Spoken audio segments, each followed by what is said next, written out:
बड़ी खबर ये है कि अखिलेश यादव के करीबियों पर इनकम टैक्स का छापा। ये बड़ी खबर है। लखनऊ, मऊ, मैनपुरी में इनकम टैक्स डिपार्टमेंट की छापेमारी चल रही है। लखनऊ में जैनेंद्र यादव सहित कई के घरों पर छापेमारी है। मऊ में सपा के राष्ट्रीय सचिव राजीव राय के घर पर छापेमारी हो रही है। मैनपुरी में आरसीएल ग्रुप के मालिक मनोज यादव के घर पे भी इनकम टैक्स डिपार्टमेंट का छापा। तो एक साथ छापेमारी की खबर। लोकेशन कई हैं, लेकिन इनकम टैक्स डिपार्टमेंट की ओर से छापेमारी। मऊ की बात कर ले तो सपा के राष्ट्रीय सचिव और प्रवक्ता राजीव राय के घर इनकम टैक्स का छापा लगभग 2 घंटे से चल रहा है। लगातार राजीव राय को खुद नजरबंद किया गया है उनके घर में। आईटी विभाग ये छापेमारी में लगा हुआ है। राजीव राय के घर के बाहर भारी संख्या में पुलिस फोर्स को तैनात किया गया है। सपाइयों ने घर के बाहर हंगामा भी किया है। आइए वाराणसी की बात करिए तो यहाँ भी आईटी की टीम छापेमारी के लिए पहुंची है। और मऊ की बात कर ले तो शहर कोतवाली के शहजादपुरा में छापेमारी चल रही है इनकम टैक्स डिपार्टमेंट की ओर से। और जो तस्वीरें आप देख रहे हैं, यहाँ पर सपा कार्यकर्ताओं के इकट्ठा होने के बाद यहाँ भारी पुलिस बल भी पहले से ही तैनात थी और हंगामा ना हो इसके मद्देनजर पूरी तैयारी की गई है सिचुएशन को कंट्रोल करने के लिए। लेकिन बड़ी बात यह है कि लगभग 2 घंटे से इनकम टैक्स डिपार्टमेंट का ये छापा चल रहा है। घर पर ही नजरबंद है। जानते हो क्या होगा? अल्टीमेटली मुझे केस लड़ना पड़ेगा। तो केस लड़ना पड़ेगा तो हम लोग मेरी बात सुनो। इससे ना तो ये रेट कम होगी, ना बंद होगी, ना करेंगे। ये लोग सरकार के कहने पर कर रहे हैं। ये लोग अपने से तो कुछ नहीं कर रहे हैं। और मैं बस इतना ही कहना चाहता हूँ, बता देना कि इससे दुगुना स्पीड से और मऊ के लोगों को करूँगा, इसे दुगुना करूँगा। तो सुना आपने कि इससे दोगुने तौर पर मेहनत करूंगा, ग्रो करूंगा। लेकिन ये सरकार की ओर सीधे तौर पर इशारा कर रहे हैं कि सरकार का हताशा और निराशा का ये कारण है कि प्रशासन अपनी मनमानी पे उतर आई है। ये जानकारी कोई बताने को तैयार नहीं है। हम लोग लगातार प्रयास कर रहे हैं। चल रहा है ये लगभग 1.5 से 2 घंटे हो गए। सुबह से ही चल रहा है। सुबह से ये लोग आ गए। हम लोग सारे समर्थक उनके लोग बाहर खड़े हैं। प्रशासन से पूछा भी जा रहा है, कोई कुछ बताने को भी नहीं तैयार है। तो क्या है? कुछ नहीं बताया जा रहा है। कोई कुछ बताने को तैयार नहीं है। तो मतलब कोऑपरेट कीजिए, कोऑपरेट कीजिए। पूछा गया, उसके बाद भी नहीं बता रहा है कोई। तो देख रहे हैं समर्थकों का कहना है कि हम पूछना चाह रहे हैं, जानना चाह रहे हैं, लेकिन कुछ बताया नहीं जा रहा है। टीम की ओर से कहा जा रहा है कोऑपरेट कीजिए। लेकिन 1.5 से 2 घंटों का वक्त बीतने के बाद जो समर्थक हैं उनका पेशेंस साथ नहीं दे रहा है। वो जानना चाह रहे हैं कि ये छापेमारी क्यों है, क्या है ये पूरी व्यवस्था। लेकिन अभी तक जानकारी नहीं है और ये तस्वीरें सामने आ रही हैं। और मैनपुरी में भी आरसीएल ग्रुप के मालिक मनोज यादव की बात करते हैं तो उनके घर पे भी छापेमारी चल रही है। इनकम टैक्स डिपार्टमेंट ये छापेमारी कर रही है। लगभग 12 गाड़ियों का काफिला लेकर आयकर अधिकारी पहुंचे। 2 घंटे से भी ज्यादा का वक्त बीत चुका है जब से ये पूछताछ चल रही है। तो कई जगहों पर छापेमारी की खबर सामने आ रही है। लगभग 2 घंटे से ज्यादा का वक्त बीत गया है। मनोज यादव आरसीएल ग्रुप के मालिक, 12 गाड़ियों के काफिले के साथ अधिकारी पहुंचे इनके घर पर। हमारे सहयोगी विवेक त्रिपाठी इस खबर पर नजर बनाए हुए हैं। उनका रुख करते हैं और जानकारी लेते हैं। विवेक, जरा समझाइए कहां-कहां लोकेशन है जहां पर छापेमारी चल रही है और क्या जानकारी अभी है हमारे पास?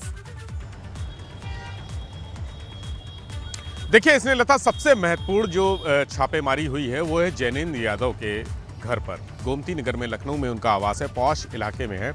और सबसे बड़ी बात यह है कि जैनेंद्र यादव उर्फ नीटू, ये नीटू नाम ऐसा है जो भी अखिलेश यादव या समाजवादी पार्टी की सरकार में जो भी सरकार का आदमी होगा या सरकार के विरोधी आदमी होगा, हर आदमी इस नाम से परिचित है। नीटू नाम बड़ा फेमस है। अखिलेश यादव के बेहद करीबी हैं।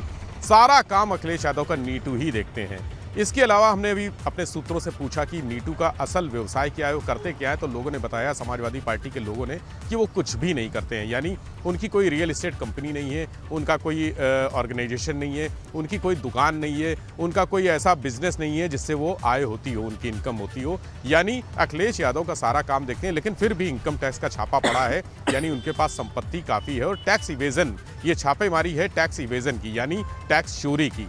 टैक्स चोरी के मामले में छानबीन चल रही है। पुलिस टीम के साथ गोमती नगर स्थित उनके आवास पहुंची है इनकम टैक्स की टीम, और लगातार करीब 2 घंटे हो गए हैं वहां पर भारी भरकम भीड़ इकट्ठा है। आसपास के चूंकि बहुत पॉश इलाका है, बड़े बड़ी कोठियां हैं वहां पे, तो नीटू के घर पे छापा ये सबसे महत्वपूर्ण कार्रवाई है आज इनकम टैक्स की। और इसको समाजवादी पार्टी के जो सूत्र हैं, जो नेता हैं, जिनसे बात हुई, जिनसे मैंने पूछा कि आखिर किस वजह से छापा पड़ा है, उन्होंने सीधा हमला किया है कि चाचा और भतीजे की जो मुलाकात हुई है उसको लेकर ये बदले की भावना से कार्रवाई की जा रही है। यानी इस छापे के पीछे जब चाचा भतीजा मिले थे, शिवपाल और अखिलेश की मुलाकात हुई थी, तभी से ये भूमिका बन गई थी कि अब सरकार की तरफ से कोई ऐसी कार्रवाई होगी दबाने की, प्रेशर की, ये टैक्टिस होती रहेगी। तो इस छापे को लोग बहुत गंभीरता से इसलिए भी नहीं ले रहे हैं, उनका कहना है कि नीटू के पास जब उसका कुछ है ही नहीं, कोई संपत्ति नहीं है, तो फिर आखिर छापे में निकलेगा क्या। इसी तरह से मनोज यादव जो आरसीएल ग्रुप, जो रियल एस्टेट कंपनी चलाते हैं, उनके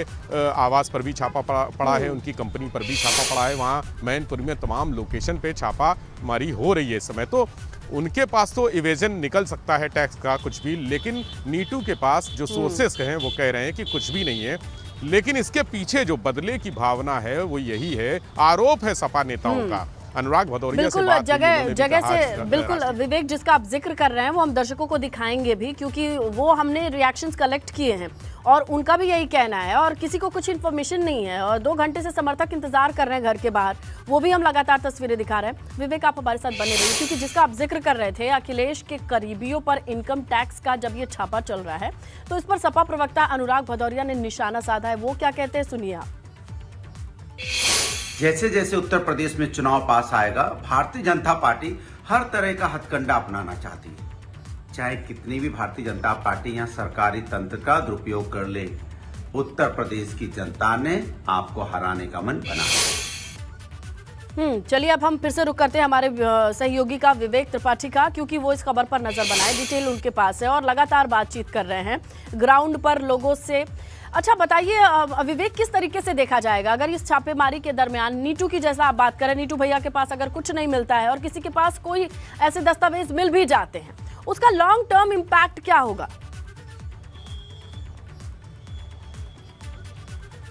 देखिए स्नेहलता, इसके पहले भी छापे पड़े हैं और इस तरह के छापे हम अमूमन देखा करते हैं। कुछ दिन पहले एक बहुत बड़े मीडिया ग्रुप पर छापा पड़ा था, आपने न्यूज़ कवर की थी, हमने भी कवर की थी, तो उस ग्रुप पर भी छापे पड़े थे, लेकिन बाद में टैक्स इवेजन वाली बात सामने नहीं आई और वो मामला रफा दफा हो गया। इसी तरह से ये कहा जाता है, राजनीतिक जो गलियारे हैं उसमें चर्चा होती है कि जो अपना सिस्टम है, संसाधन है, उनका दुरुपयोग करने के लिए सरकारें उनको इस्तेमाल करती हैं। तो हो सकता है कि ये वजह हो, चूँकि ये चाचा भतीजा का गठबंधन 2022 के लिए बहुत बड़ा एक गठबंधन सामने आया है, परिवार एक हो गया है, इसको लेकर विरोधी खेमे में हलचल जरूर है। लोग सोच रहे हैं कि अगर जो पूर्वी उत्तर प्रदेश है और पश्चिमी उत्तर प्रदेश है, वहाँ पर तमाम समीकरण गड़बड़ा जाएंगे, तो किस तरह से दबाव में लाना है, क्या करना है। ये जिस दिन गठबंधन हुआ था उसी दिन के बाद से ये बात उठ रही थी कि ऐसा कुछ हो सकता है, छापेमारी हो सकती है, कुछ धरपकड़ हो सकती है, या जो पुराने मुकदमे हैं उनकी फाइलें खुल सकती हैं, उन फाइलों में फिर से एक्शन हो सकता है, जो केस बंद हो गए हैं वो भी खोले जा सकते हैं। अगर किसी केस में चार्जशीट लगी है और वो पेंडिंग पड़ा है, किसी वजह से कोर्ट में फाइल दबी हुई है, तो वो फाइलें निकाली जा सकती हैं। ये सब राजनीति में ये सब चलता है और हमेशा होता रहा है। अच्छा, लेकिन विवेक, अगर ये चीजें बहुत नई नहीं है, उत्तर प्रदेश की राजनीति पर हम नजर रखते हैं तो बहुत नई नहीं है, लेकिन ऐसा तो नहीं हो सकता है कि इन चीजों का सिंपैथी वोट पे फर्क पड़ जाए, चीजों पे राजनीतिक तौर पे कितना फर्क पड़ेगा?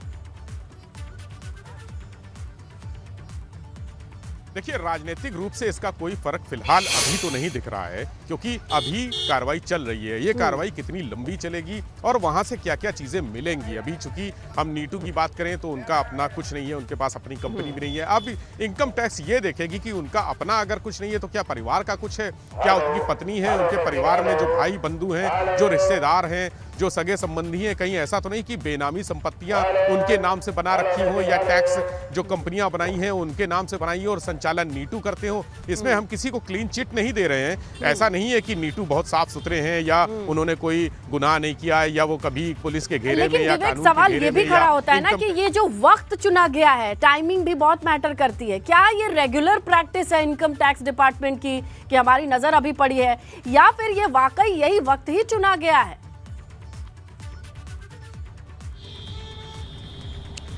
आपका कहना बिल्कुल सही है कि वक्त भी हो सकता है, लेकिन वक्त की ज़रूरत भी हो सकती है कि ज़रूरत है। अगर इस समय ऐसा लग रहा है, अचानक कोई ऐसी चीज़ें सामने आती हैं, कई बार ऐसा होता है कि ऐन किसी घटनाक्रम जब होने वाला है उसके विवेक आपको ऐन रोक रहे समय हैं पर क्योंकि कोई अनुराग भदौरिया इस वक्त फोन लाइन पर मौजूद हैं। अनुराग जी, आप खबर देख रहे हैं, हम इसको रिपोर्ट कर रहे हैं, अब आप क्या कहना चाह रहे हैं? ठीक है, सवाल क्या है? आप अभी 2 लोकेशन का जिक्र चल रहा है जिसमें नीटू को लेकर बात चल रही है, उनके बारे में, और दूसरे आपके साथी के बारे में बात की जा रही है। आप लोग क्या कहना चाहेंगे इस पूरे कार्रवाई पे? दोबारा सवाल आपका समझ में, क्या सवाल क्या है, दोबारा पूछिए। आपने अपना रिएक्शन दिया और कह रहे हैं कि सत्ता पक्ष अपने संसाधनों का दुरुपयोग कर रहा है। अनुराग जी, हाँ, क्यों लगता है आपको ऐसा?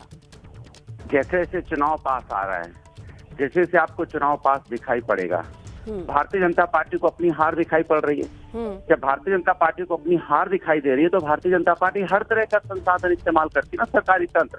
पहले भी आपने देखा था ना, जब जिला पंचायत सदस्य का चुनाव हुए थे तो किस तरह से भारतीय जनता पार्टी ने अपने डिस्ट्रिक्ट मजिस्ट्रेट को, किस तरह से पुलिस का इस्तेमाल किया था, किस तरह से औरैया का डीएम कह रहा था कि 2 मिनट के लिए कैमरा ऑफ हो जाए तो मैं समाजवादी के पार्टी के कार्यकर्ता को दिखा दूं। तो ये जो मानसिकता है भारतीय जनता पार्टी की, जब वो हारने लगती है तो सरकारी तंत्र का दुरुपयोग करती है। यही तो मैं आपसे कह रहा हूँ, यही तो हार है भारतीय जनता पार्टी। इसके मतलब उत्तर प्रदेश की जनता सब देख रही है, और जिस उत्तर प्रदेश की जनता जो देख रही है कि भारतीय जनता पार्टी किस तरह से हार की बौखलाहट में सरकारी तंत्र का दुरुपयोग करती है, तो ये भारतीय जनता पार्टी की आदत सी बन गई है। लेकिन भारतीय जनता पार्टी ये भूल गई है, लोकतंत्र में ताकत जनता के पास होती है, सरकारी तंत्र के पास नहीं होती है। और जनता इसका जवाब आपको 2022 के चुनाव में देगी, वोट के माध्यम से आपको सत्ता से बाहर कर देगी। फिर आप क्या करेंगे? तो इसलिए मैं भारतीय जनता पार्टी से कहता हूं कि आपको ये दुरुपयोग करके कोई हासिल नहीं होने वाला है। जनता ने मन बना लिया है आपको इस बार उत्तर प्रदेश से खदेड़ने का, तो इसलिए आपका इस बार खदेड़ा तय है, चाहे आप कितना भी किसी तरह का भी सरकारी तंत्र का दुरुपयोग कर लें। अनुराग जी, अगर मान लीजिए इस जांच में चीजें कुछ निकल करके सामने आती हैं, इस जांच का दायरा और बढ़ता है, तो आगे की रणनीति क्या होगी आपके पार्टी की? मैं आपसे एक बात पूछना चाहता हूँ, एक सवाल बताइए आप, चुनाव 1-1.5 महीने का बचा है, सारी चीजें अभी सरकार को समझ में आ रही है क्या? हम ये सवाल पूछ रहे हैं, वाकई विवेक से भी यही हम डिस्कस कर रहे थे कि टाइमिंग को लेकर जरूर कह सकते हैं, अगर ये रेगुलर प्रैक्टिस होती, अपना काम होता विभाग का तो समझ है, लेकिन हाँ इस वक्त पर सवाल तो हम भी पूछ रहे हैं। आप क्या कहना चाहेंगे? नहीं, इंटरप्शन है, एम्बियंस ज्यादा है, आपके पीछे आवाज आ रही है। अनुराग जी देखिए, जी जी बताइए। तो मैं आपसे कह रहा हूँ कि जिस तरह का काम भारतीय जनता पार्टी कर रही है, ये जो टाइमिंग है, भारतीय जनता पार्टी की टाइमिंग ऐसी है कि भारतीय जनता पार्टी इस समय, जबकि भारतीय जनता पार्टी को इस बात का पूरी तरह एहसास है कि हम चुनाव हार रहे हैं, अगर चुनाव हारने का एहसास नहीं होता तो बौखलाहट नहीं होती। जो भीड़ समाजवादी पार्टी की रैली में आ रही है, उनको भीड़ जुटाने के लिए अपने सरकारी तंत्र का भीड़ जुटाने में भी इस्तेमाल करते हैं। सोचिए आप किस तरह का वो अपने आईटीओ को, डीएम को, कमिश्नर को, सबको कहते हैं बसें लगवाओ, भीड़ लाओ, तब भी उनकी मीटिंगों में भीड़ नहीं आ रही है, तब भी सरकारी तंत्र का दुरुपयोग करते हैं, तब भी भीड़ नहीं आती है। और हमारे समाजवादी पार्टी की रैली में देखिए, जब राष्ट्रीय अध्यक्ष होते हैं लाखों का हुजूम होता है। इसलिए जनता से भारतीय जनता पार्टी लड़ना चाहती। जनता से क्यों लड़ रही है भाई? जनता आपके साथ नहीं है, आप जनता सब देख रही है। आप जनता को कितना भी आप बस वहाँ ट्रक दे के प्रोवाइड कर लो, जनता आपकी रैली में नहीं आने वाली है। जनता आप समाजवादी पार्टी के साथ खड़ी होगी, क्योंकि उसको समाजवादी में ही विकास दिख रहा है, समाजवादी में ही उत्तर प्रदेश का सम्मान दिख रहा है, समाजवादी ही है जो यहाँ रोजगार। चलिए अनुराग जी, अब तो चुनाव बहुत नजदीक है और जनता का रुझान और जनता का साथ किसके साथ है ये भी बहुत जल्द ही पता चल जाएगा, क्योंकि अब तो वक्त धीरे धीरे करीब आ रहा है। आपका शुक्रिया अनुराग जी, विचार साझा करने के लिए, अपनी प्रतिक्रिया देने के लिए, क्योंकि इस वक्त की बड़ी खबर ये है, जैनेंद्र यादव सहित कई नेताओं के घर पर आईटी की छापेमारी चल रही है। अंबेडकर पार्क के पास जैनेंद्र यादव का घर है। टैक्स चोरी के मामले में ये छापेमारी चल रही है, ये कहा जा रहा है। इनकम टैक्स विभाग अब छानबीन कर रहा है। ये लखनऊ की अपडेट दे रहे हैं। इसके अलावा पैरेलल कई जगहों पर ये छापेमारी चल रही है। मऊ की भी बात हम कर रहे थे, वहां की तस्वीरें हमने आपको दिखाई। लेकिन अभी जो जानकारी है, जैनेंद्र यादव के घर भी टैक्स चोरी के मामले में ये छापेमारी चल रही है। जैनेंद्र यादव जिनका घर अंबेडकर पार्क के पास है, और कई नेताओं के घर में इस वक्त आईटी की छापेमारी चल रही है। सपा के और लखनऊ का जिक्र करते हैं तो इसमें नाम आता है जैनेंद्र यादव का।